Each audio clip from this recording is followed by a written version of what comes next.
WBIR 10 News starts now. Across the state of Tennessee, voters are headed to the voting booth, and election managers in Knox County say they haven't seen a turnout like this on day one in years. So from now until November 1st, you can cast your ballot in one of the most contentious midterms in recent history. There are two races every registered voter in Tennessee will have a say in, the race for governor and the U.S. Senate.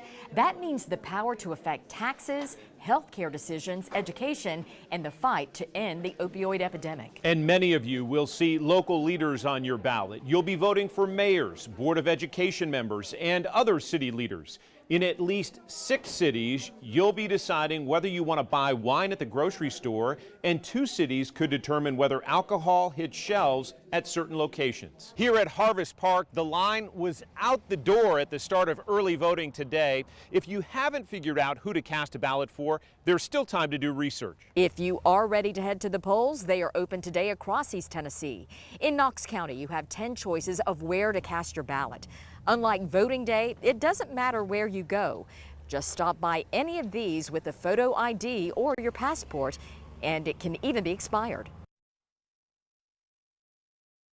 And if you haven't registered to vote but haven't received confirmation, election managers say you should still vote. That's right. Cliff Rogers telling us a voter will never be turned away in Knox County, but that is a concern for some voters. What's key here is asking for a provisional ballot. Sarah Jekyll from vote.org explains for us. If you show up to vote on election day and you're not on the voter rolls, or there's some question about your eligibility to vote, or you don't have the proper ID to vote, you should request a provisional ballot, and your local election official is required to furnish you with one to cast, as well as a receipt. Now, that is because of the Help America Vote Act passed back in 2002.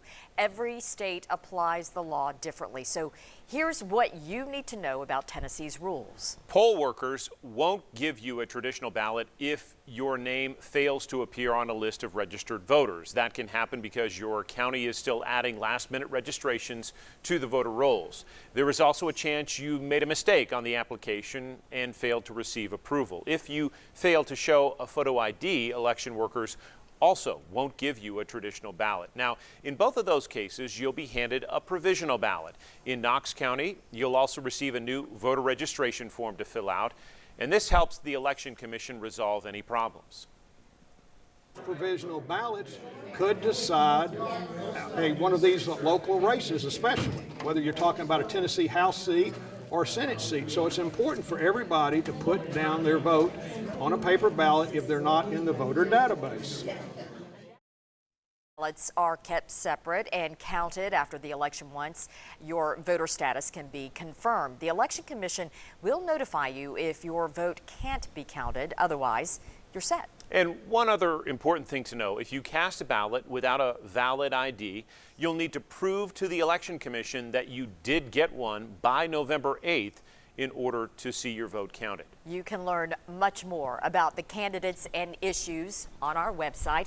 We do have an archive of candidates' interviews from our Inside Tennessee broadcast and podcast. Plus, learn where you can cast your ballot in our online early voter guide. We even have links to your exact ballot. This for every county in our area. You'll find all of that at WBIR.com.